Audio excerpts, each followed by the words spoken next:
자,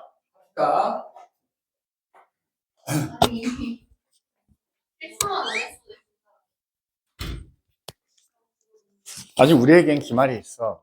괜찮아. 어? 오히려 시험이 근데 모르겠다. 점수를 생각하면 당연히 기말고사 잘 받아야 되는데 어려운 게 오히려 더 이게 잘 걸러져. 그리고 오히려 등급 따는 건 쉬운 시험보다는 어려운 시험이 오히려 등급을 더 따기 쉽다니까. 왜냐면 상대적으로 점수가 낮아도 등급이 높아져요. 시험이 어려우면. 아니, 그러니까 이런 거지. 기본적으로 범위 자체가 어려워. 어려우니까 중간보다 난이도 좀 올라가긴 하겠지. 근데 선생님이 관연도 너희 학교 기출문제 봤을 때는 많이 어렵진 않을 것 같은데 범위 자체가 어려우니까 너희들이 체감한 난이도는 당연히 올라가겠지. 그 정도 수준이지 않을까 싶어. 너무 막 과도하게 막 진짜 어려운 문제 막 낼 수는 있어. 낼 수는 있는데 그래봐야 한 문제. 물리에서 한 문제. 생명에서 한 문제. 근데 내볼 때는 물리, 생명 둘 다 어려운 문제 나올 것 같지는 않고 물리에서 한 문제 정도 뭐 이렇게 나오지 않을까 싶은 생각이 좀 있어. 자, 그래서 학교 가서 그걸 꼭 물어봐. 이번 그 중간고사 점수만으로 등급 알고 있어, 선생님들이. 그거 다 계산하거든? 그냥 그 애들 점수 넣으면 바로 계산이 나오기 때문에 모를 리가 없어. 근데 그거를 물어보면 알려주지, 그냥 알려주지. 그러니까 학교에 따라 다르거든? 어떤 학교는 딱 과학시험 끝나자마자 등급 컷이 올라와. 어떤 학교, 내가 작년에 했던 학교는 그랬거든?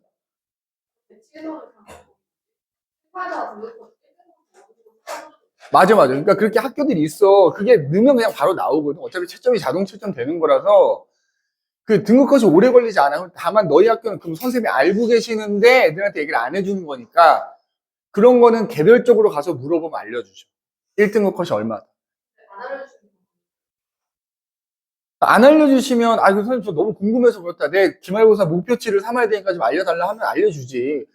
아니 무슨 비밀이라고 못 알려줄 이유. 내가 다른 학생의 점수를 보겠다는 것도 아니고 그냥 등급 컷만 알려달라고 하는 거니까. 근데 그걸 꼭 알아내서 나에게 알려주세요. 알겠지? 선생님도 그 각 학교별 등급 컷을 조사를 해야 되는데 사실 가장 정확한 건 학교에서 나오는 걸 거 아니야. 그지? 그래서 니네는 다행히 분당고는 내가 볼 때 1등급 컷이 거의 97, 8 되지 않을까 싶은데. 그지? 재수 없으면 99일 수도 있을 것 같아, 지금. 재수 없으면 99. 선생님 봤을 때는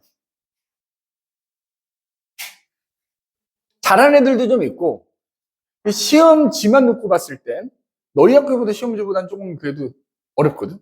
범위는 비슷했어. 범위가 뒷부분은 다른데 앞부분 1, 2단원은 똑같으니까. 근데 니네는 뒤에 거기 학무조론 들어갈 때 얘네는 생명체 구성물질 들어간 것 뿐이거든? 1, 2단원만 놓고 봤을 때는 뭐 그냥 비슷하거나 조금 더 많이 어려운 게 아니고 조금 더 어려운 수준이니까.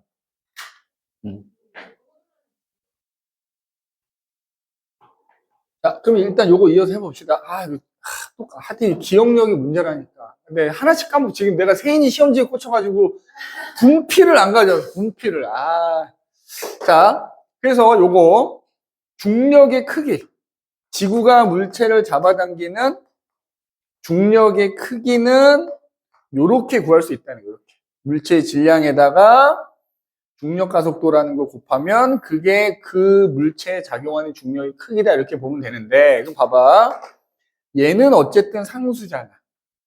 그리고 거기에 그 물체의 질량을 곱하면 되는 거잖아. 맞지? 그럼 자, 잘 봐봐.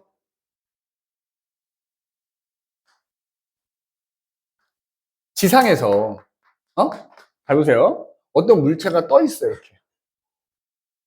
그럼 자, 봐봐. 여기서 물체가 떠 있는 거니까 선생님 거리를 고려해야 되지 않나요? 근데 이거 이렇게 생각하면 돼. 우리 통과에서는 지상에서 몇 미터 이내 떠 있는 거는 그 거리는 무시해도 됩니다. 아까도 얘기했듯이 뭐야? 여기 지상에서 1, 2m 떠 있어 봐야 6,400km에 비해서는 매우 무시할 만한 숫자란 말이야. 그치? 그래서 이 어느 정도 이렇게 니네 그림에서 많이 나올 텐데 공중에 떠 있는 경우에는 이 정도 거리는 그냥 무시하면 되는 거야. 그럼 잘 보세요. 질량이 m인 물체가 있고 2m의 물체가 있어. 그러면 얘도 지구가 물체를 잡아당기겠지. 참고로 중력이라는 힘은 떨어져 있어도 작용하고 붙어 있어도 작용하는 거야. 그럼 지면에서 떨어져 있어도 중력이 작용한다고요. 얘도 중력이 작용해. 자, 그럼 봐봐. 얘한테 작용하는 중력의 크기는 얼마일까? 선생님이 중력의 크기는 질량에다가 중력 가속도라는 거 곱하면 된다 그랬지? 얘는 질량이 m이니까 m 곱하기 g가 이 물체에 작용하는 중력의 크기가 되는 거야. 자, 얘는 질량이 얼마야? 2m이지. 거기다가 중력 가속도 곱하면 이게 중력의 크기야. 그럼 여기서 알 수 있는 건 뭐지? 지구 위에 있는 물체는 질량이 크면 걔한테 작용하는 중력도 어떻다? 크다는 거야. 그지? 그래서 물체의 질량이 클수록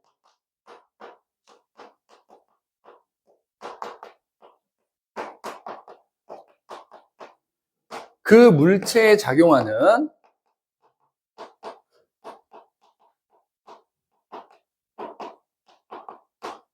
중력의 크기도 어떻다? 크다. 중력의 크기는 크다 이거야.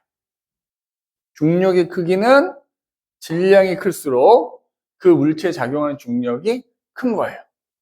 두 가지. 중력이란 힘의 크기는 질량 곱하기 중력 가속도라는 걸로 구할 수가 있는데, 그러다 보니까 질량이 클수록 그 물체에 작용하는 중력의 크기는 크더라는 거예요. 그 다음에 중력이라는 게 어쨌든 힘이니까 크기가 있으면 뭐도 있어야 돼? 방향이 또 있어야 되는 거지. 맞지? 방향이 있어야 돼. 자,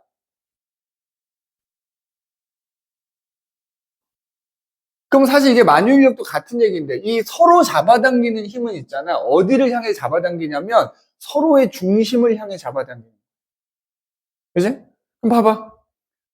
땅바닥 위에 물체가 하나 놓여져 있으면 이걸 지구가 잡아당기잖아. 물체도 지구를 잡아당기겠지? 두 힘의 크기는 어차피 같다 그랬거든? 그럼 그때 잡아당길 때 중심을 향해 잡아당기는 거야.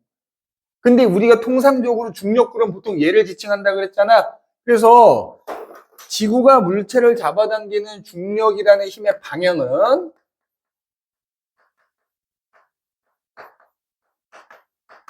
물체의 중심 방향이어야 되니까 두 물체 중에서 한 물체가 지구지? 그래서 지구 중심 방향이다 이렇게.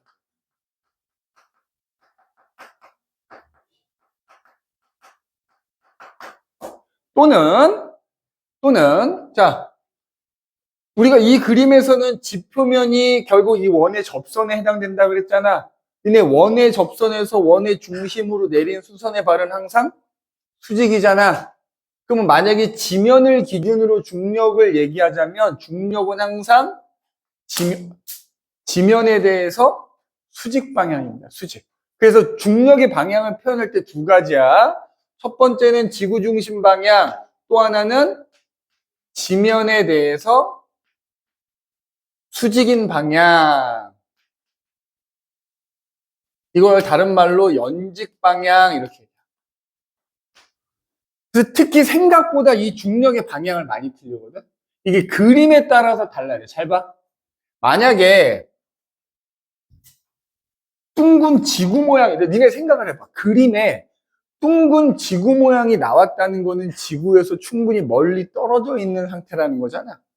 그러니까 둥그런 지구가 보이겠지. 그럼 만약에 이때 여기 있는 물체와 여기 있는 물체가 있어. 여기가 지구의 중심이야. 그러면 요 물체에 작용하는 중력의 방향은 지구의 중심 방향이겠지? 지구의 중심 방향이겠지? 자, 질문. 요 물체를 A라고 하고 요 물체를 B라고 해볼게. 자, 문제에서 이렇게 물어보는 거야. A와 B에 작용하는 중력의 방향은 같다, 다르다? 같을까, 다를까? 다른 거야. 봐봐. 그잖아. 얘한테 작용하는 중력의 방향은 이 방향이고요. 얘한테 작용하는 중력의 방향은 이 방향이지? 잘 봐. 둥근 지구 모양이 나온 다음에 어떤 두 물체에 작용하는 중력의 방향 물어보면 달라야 되는 겁니다. 이때는 무조건 지구 중심 방향을 생각하면 되는 거야. 근데 만약에 이 그림처럼 그림에 지표면 그림이 나왔어. 지표면이 나왔어. 이거 그려두는 게 좋아. 이거 진짜 생각보다 실수 많이 하는 내용이거든. 중력의 방향을 물어볼 때 지구의 중심 방향이냐? 그럼 자, 이제 봐봐. 여기 위에 두 물체가 이렇게 있어. 선생님이 아까 얘기했지만 지면에 대해서는 수직 방향이라고 그랬잖아. 그럼 얘한테 작용하는 중력 방향 이 방향이거든. 지면에 대해서 수직 방향이니까. 얘한테 대해서도 수직 방향인 거야. 자, 그럼 이때는 요 두 물체를 A, B라고 하면 이때는 A와 B에 작용하는 중력의 방향은 어떻다? 같다라고 해야 돼. 맞지? 이때 얘와 얘한테 작용하는 중력의 방향은 같다라고 표현하는 거야. 근데 이렇게 지구 그림이 나오면 두 물체에 작용하는 중력의 방향은 서로 다르다. 이렇게 얘기해. 이거 생각보다 많이 틀려, 중력의 방향. 그래서 꼭 기억을 해 두셔야 돼요. 써놔야 돼. 요 경우는 여기다 말로 써줄게. 두 물체에 작용하는 중력의 방향이 다르다. 이렇게 얘기를 하고요. 이때는 만약에 이런 그림이 나오면 이때는 두 물체에 작용하는 중력의 방향이 같다. 이렇게 얘기해요.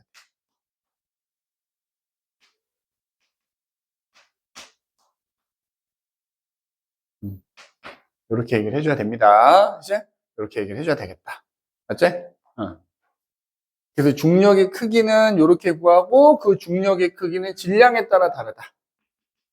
그리고 중력의 방향을 따질 때는 그림을 좀 조심해야 되겠다. 그림에 따라서 방향이 같을 수도 있고 다를 수도 있다. 맞지? 그럼 예를 들어서 얘네들의 질량이 똑같이 m이야. 같은 거리만큼 떨어져 있어. 그럼 뭐야? 중력의 크기는 같은 겁니다. 크기는 같은데 방향만 다른 거고. 얘도 마찬가지로 이 두 물체가 질량이 동일해. 근데 선생님 아까 여기서 얘기했지만 땅 위에 떠 있을 때는 봐봐. 얘가 만약에 여기 떠 있으면 어떨까? 그래도 중력의 크기는 어떨까? 질량이 똑같으면 같은 게 되는 거야. 방향, 이때는 중력의 크기도 같고 방향도 같은 거고, 이때는 중력의 크기는 같으나 방향은 다르다. 이렇게 얘기해줘. 알겠지?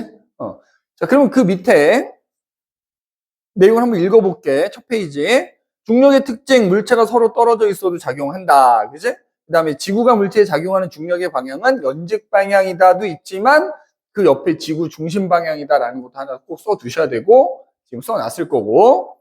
천체 질량과 크기에 따라 중력의 크기가 다르다. 무슨 말이냐면 이런 거야. 자, 지금 선생님이 지구 위에 있는 물체를 가지고 얘기를 했는데,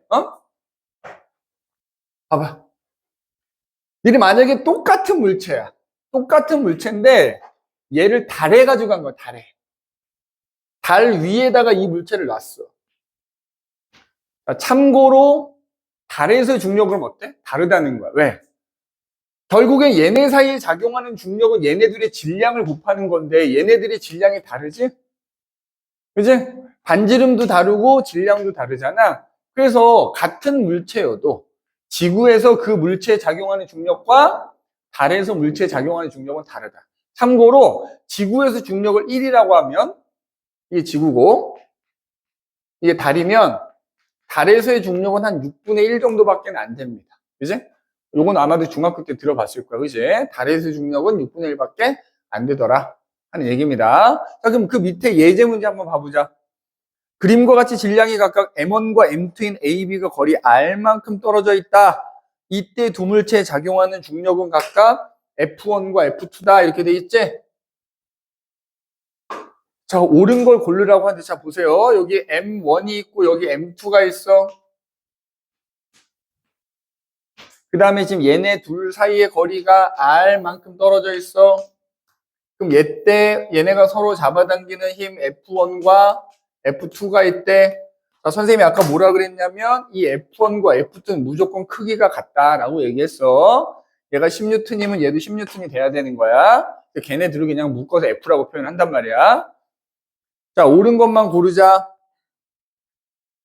자, 조심해야 돼. 이 두 물체 사이의 이 힘은, 자, 얘와 얘의 질량을 곱한 거에 비례하기 때문에 M1이 M2보다 작다고 해서 얘의 힘이 작은 게 아니야. 무조건 요 그림 나오면 얘랑 얘랑은 크기가 무조건 같아요. 얘네 둘의 질량이 크던지 작던지 간에 이미 요 힘 안에 얘네들의 질량이 곱해져 있는 거기 때문에 얘가 질량이 더 크고 얘가 작은 건 상관이 없어요.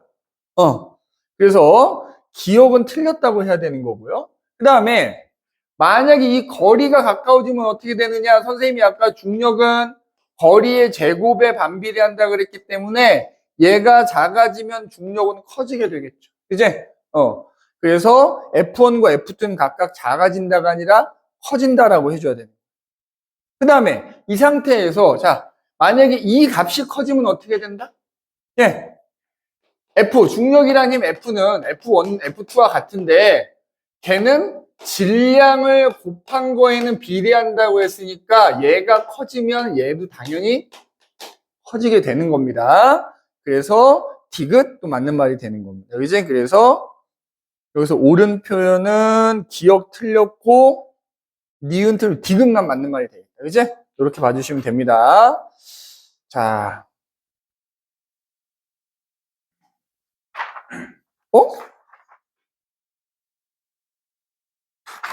맞다. 자, 제목을 좀 잘못 넣었는데, 자, 그 다음에 이제 우리가 뭘 얘기를 할 거냐 하면, 자, 이제 여기 또 중요한데,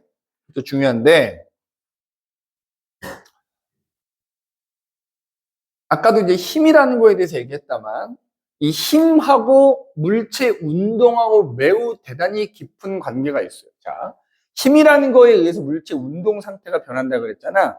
그래서 힘이 작용하느냐, 작용하지 않느냐에 따라서 물체가 운동하는 상태가 달라지거든. 자, 예를 들어서 봐봐. 어떤 물체가 있는데 그 물체에 아무런 힘이 작용하지 않아. 그지? 않아. 자, 선생님이 아까 얘기했지만 앞으로 힘 그러면 그 힘은 무슨 힘을 말한다? 알짜 힘을 말한다 그랬지. 이제 그 힘이 작용하지 않는다라는 말은 알짜 힘이, 그러니까 진짜 힘이 작용하지 않거나 혹은 힘이 작용하지만 알짜 힘이 0이면 힘이 작용하지 않는 것과 마찬가지가 되거든. 자, 그럼 이런 경우에 어떻게 되느냐? 자, 봐봐. 여기 보라. 여기 지금 바닥에 물체가 있어요. 얘한테 힘이 작용하고 있을까, 안 하고 있을까? 나중에 차차 배우겠지만 일단 기본적으로 중력은 작용할 거야. 맞지? 근데 생각해봐. 중력만 작용하면 얘를 아래로 잡아당기고 있기 때문에 얘는 아래로 가야 되거든. 근데 안 가잖아. 그 이유는 바닥에 놓여져 있으면 바닥이 또 떠받치는 힘이 있는 거야. 그럼 그 바닥이 떠받치는 힘과 잡아당기는 중력이 서로 쌤쌤 돼서 알짜임이 0인 겁니다. 그래서 얘는 지금 어때? 내가 굳이 건들지 않는 이상 얘는 계속 가만히 있겠지. 맞지? 그래서 이와 같이. 그 다음에 얘가 만약에 가고 있어. 실제로 이제 여기 주변에 공기가 있으니까 공기 저항을 무조건 받잖아. 근데 공기 저항이 없다고 치자고. 없는 상태에서 아래로 잡아당기는 힘, 뒤로 미는 힘, 앞으로 미는 아무 힘도 없으면 얘는 지금 가고 있는 상태에서 어떻게 되겠냐? 계속 그 방향 가겠지. 그리고 빠르기가 더 빨라질 일도 없고 느려질 일도 없고 그냥 그 속력 그대로, 그 속도 그대로 가겠지. 그지? 자, 그래서 결론은 뭐냐? 어떤 물체에 힘이 작용하지 않으면 크게 두 가지가 된다. 멈춰있던 애는 계속 멈춰있을 거고요. 움직이던 애는 속력도 안 변하고 방향도 안 변하는 운동을 할 거야. 선생님이 아까 속력, 속도 하면서 속력 더하기 방향이 뭐다? 속도라고 한다 그랬지? 그러면 속력도 안 변하고 방향도 안 변한단 말은 다른 말로 속도 또한 안 변한다는 뜻이 되거든? 그럼 우리가 이런 운동을 뭐라고 부르냐? 속력이 안 변한다. 일정하다. 등속.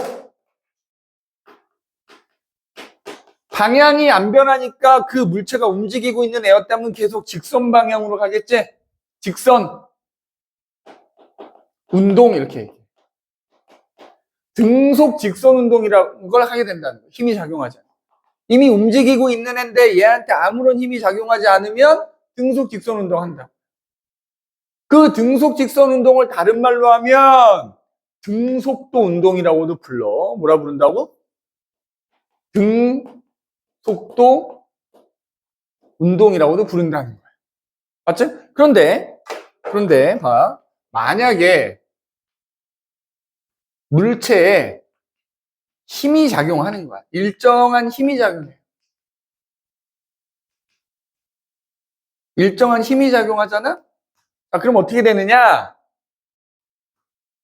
크게, 세 가지로 나뉠 수가 있거든. 첫 번째는 속력은 변하는데 방향은 변하지 않는 운동을 해요. 그러니까 이런 거야. 봐봐. 얘가 가고 있는데 얘가 지금 너희 기준으로 왼쪽으로 가고 있는데 내가 너희 기준으로 왼쪽으로 밀면 얘는 점점 빨라지겠지. 근데 나란하게 밀면 어떻게 돼? 그냥 빨라지기만 하지 방향을 안 변한단 말이야. 그지? 그 다음에 너희 기준으로 왼쪽으로 가고 있는데 내가 얘를 오른쪽으로 힘을 주면 어떻게 되겠지? 게다가 나란하게 힘을 주면 얘가 느려지긴 하지만 방향도 변하지 않아요. 그런 운동을 한다는 거예요. 그지? 일정하게 힘이 작용하는데 그게 나란하게, 일정한 힘이 나란하게 작용하는 경우에는 속력은 변하지만 방향은 변하지 않는다. 자, 그러면 뭐가 변한 거지? 선생님이 속력과 방향을 더한 게 속도라고 했는데 둘 중에 하나라도 변하면 변하는 거라 그랬지? 그러면 속력은 변했는데 방향이 안 변했으니까 속도는 어쨌든 변한 거잖아. 그럼 이런 걸 우리가 가속도 운동이라고 불러. 속도가 변했으니까 가속도가 생긴 거잖아. 가속도 운동이라고 부르는데 만약에 힘이 일정하게 작용하잖아. 그럼 속력이 일정하게 변하거든? 그럼 이런 운동을 우리가 뭐라 부르냐면 등가속도 운동이라고 불러요. 알겠지? 등가속도 운동이라고 불러. 그 다음에 힘이 나란하게 작용하는 게 아니라 비스듬히 작용하는 경우에는 두 가지로 나뉘어. 이건 그냥 써놓기만 할게. 첫 번째는 속력이 변하면서 방향도 변하는 경우.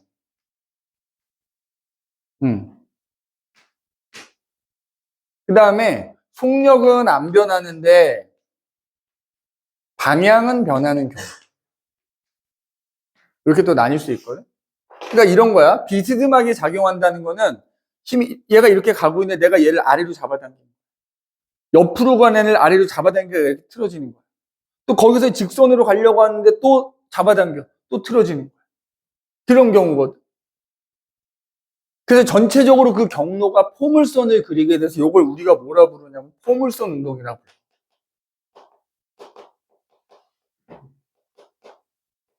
포물선 운동이라고 불러. 그 다음에 속력은 안 변한데, 자 봐봐 이거야. 속력은 안 변하는데 방향이 계속 변하는 거야. 방향이 계속 변하다 보니까 얘가 원을 그리면서 도네요. 그래서 이걸 우리가 뭐라 부르냐면 등속 원운동이라 불러. 속력은 안 변하니까 등속 원 운동 이렇게 불러. 그럼 잘 봐봐. 둘 중에 하나 변하면 선생님이 속도 변한 거라 그랬지? 둘 다 변했지? 그럼 결국 얘네 셋은 공통점이 뭐야? 다 속도가 변한다는 거야. 맞지? 선생님 여기서 동그라미는 변한다는 거고 얘는 안 변한다는 의미란 말이야. 얘네 셋의 공통점은 둘 중에 하나가 무조건 변하잖아. 둘 중에 하나라도 변하면 선생님 속도가 변하는 거라 그랬지? 그래서 얘네 셋은 요건 합쳐서 우리가 가속도 운동이라 부르. 가속도 운동 중에서도 속력은 안 변하는데 방향만 변하면 그러니까 속력은 변하는데 방향이 안 변하면 등가속도 운동이라 부르는 거고, 속력과 방향이 모두 변하면 가속도 운동 중에서도 포물선 운동이라 부르는 거고, 둘 다 변하면, 그지? 속력은 안 변하는데 방향만 변하는 건 등속 원운동이라 부른다. 얘네 셋을 합쳐서 우리가 가속도 운동이라고 하는데, 선생님이 여기 연두색으로 쓴 거 있죠, 그지? 그래서 얘네들만 우리가 이제 주로 다뤄보게 될 거란 말이에요. 그지? 다뤄보게 될 건데, 그럼 이렇게 물체 운동에 대해서 얘기할 때 제일 중요한 게 바로 운동 그래프라는 게 있어요. 운동 그래프. 자, 운동 그래프라는 게 있어요. 이게 제일 중요하거든. 운동 그래프.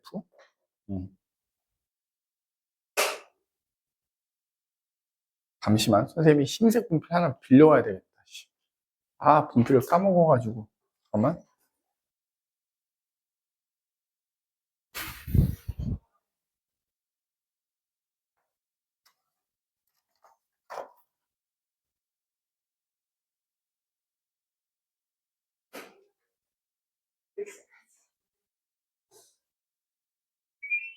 태연아, 돌려주겠어?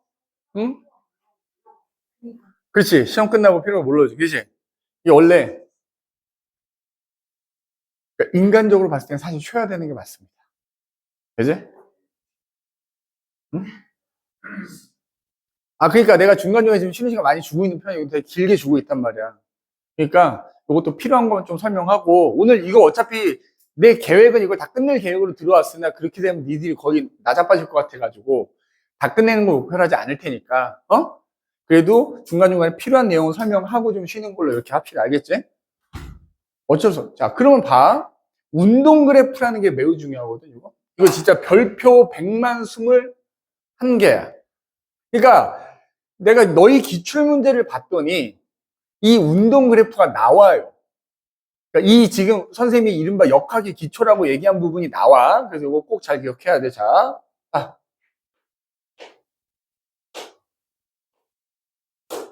자, 운동 그래프라는 건 뭐냐?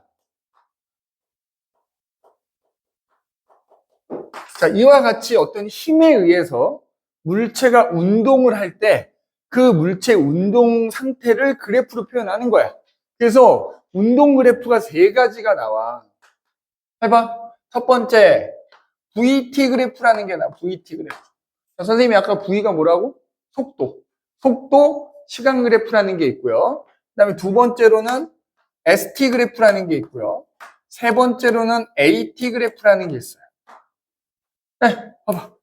자, ST 그래프, S는 뭐다? 이동거리 또는 변이를 뜻하는 거고요. AT 그래프에서 A는 뭐다? 가속도를 뜻하는 거야. 자, 공통점은 그래프니까 가로축과 세로축이 있을 거 아니야? 가로축은 전부 시간이라는 거야. 전부. 가로축은 전부 시간인 겁니다. 그럼 여러분은 세로축만 확인하시면 돼. 그러면 자, 각각의 여기 보면 등속 직선 운동, 등가속도 운동, 포물선 운동 빼고 요 두 가지만 보면 되거든. 특히 등속 직선 운동과 이른바 등가속도 운동이라는 거 할 때 운동 그래프가 어떻게 그려지는가? 그리고 그 운동 그래프가 문제에 나왔을 때 그걸 해석을 해야 되거든. 의미하는 게 뭔가 요걸 잘 봐야 돼. 그럼 첫 번째.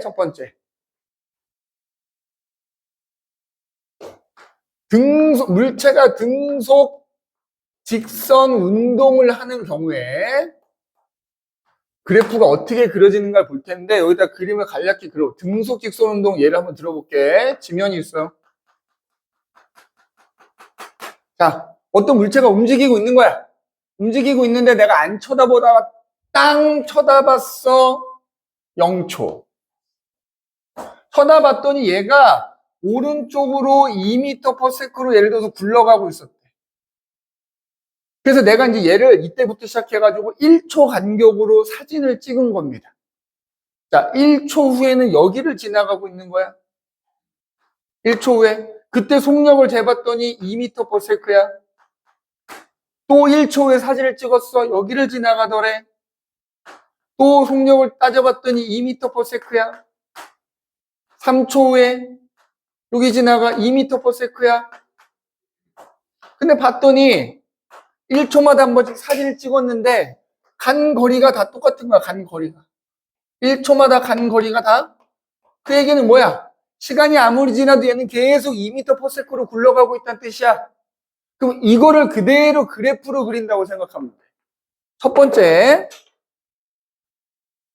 VT 그래프라는 거예요. VT.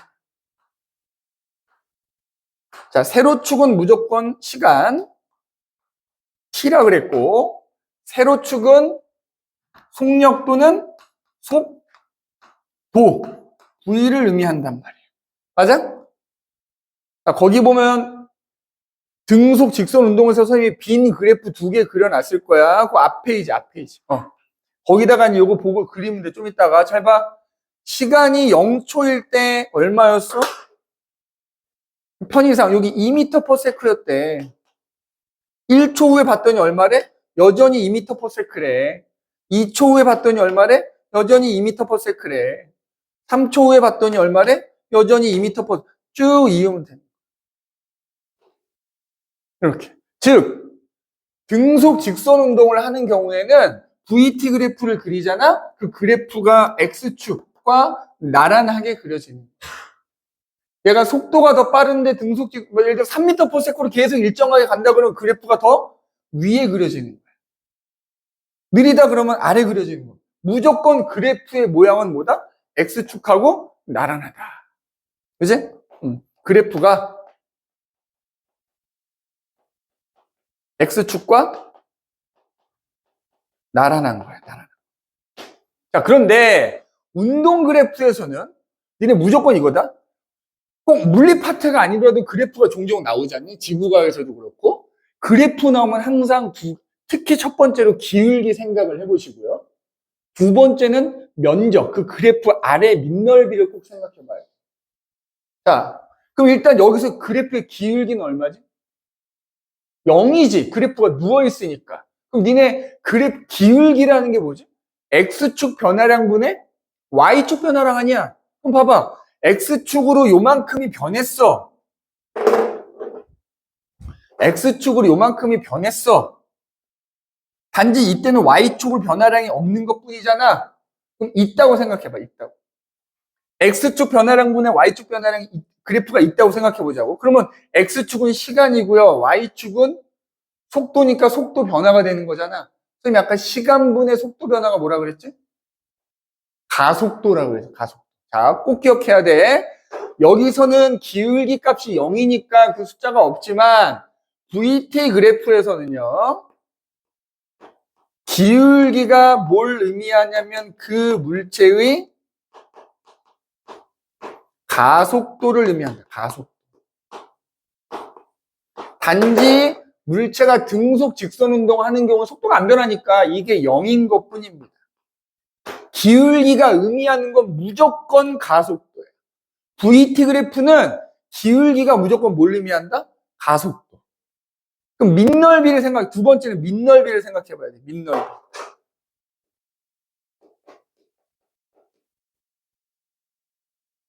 내가 이걸 굳이 면적이라고 하는 밑넓이라고 하는 이유가 있거든?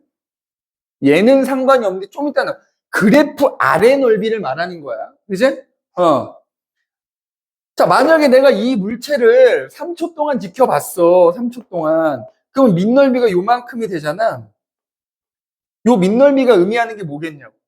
자, 여기서 이 밑넓이 구하려면 사각형의 넓이 구하는 거잖아. 우리 사각형의 넓이 가로 곱하기 세로잖아. 근데 가로축이 뭐야? 시간. 세로축이 뭐야? 속도지? 거속시 많이 들어봤지? 속도 곱하기 시간. 뭐야?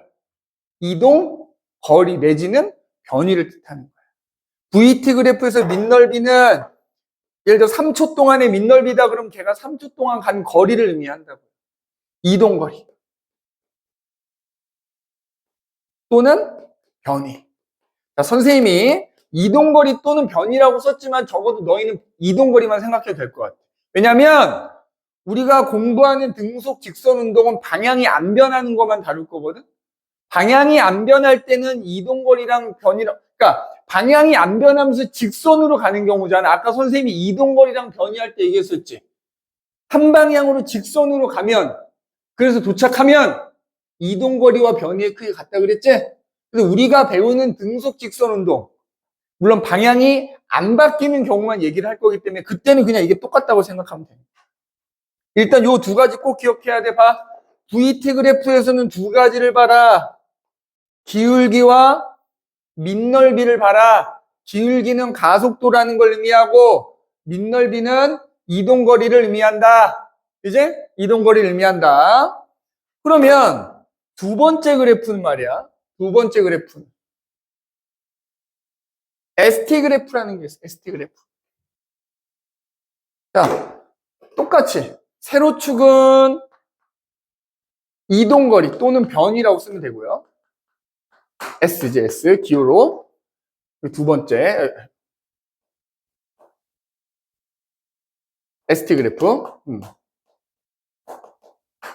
가로축은 똑같이 시간이에요. T.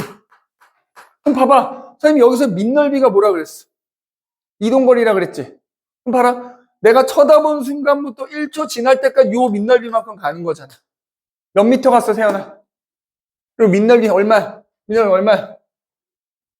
그러면 내가 쳐다본 순간부터 1초 후에는 2미터를 가 있는 거야.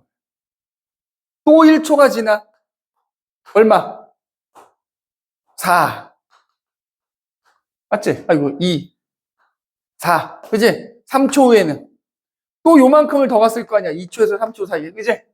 그 토탈 처음 위치에서부터는 6m를 가 있겠지.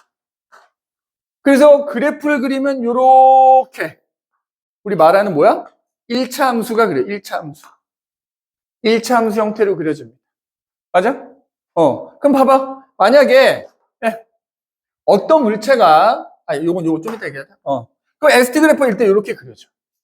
그럼 ST 그래프는 일단 물체가 등속 직선 운동을 하는 경우에 이동거리 시간 그래프는 1차 함수 형태로 그려진다. 1차 함수 형태로 그려진다는 거고, 자, 그럼 이때는 뭘 보느냐? ST 그래프에서는 기울기를 보는 거야, 기울기. 자, 봐봐. 기울기를 보면 X축 변화량 분의 Y축 변화량이 기울기일 거 아니야? 근데 얘가 그래프가 1차 함수잖아. 그 얘기는 뭐냐? 요 기울기나 이 기울기나 이 기울기나 다 똑같다는 얘기지? 기울기 값이 언제나 일정하다는 뜻이야. 그럼 기울기 값이 의미하는 게 뭐냐 이거야?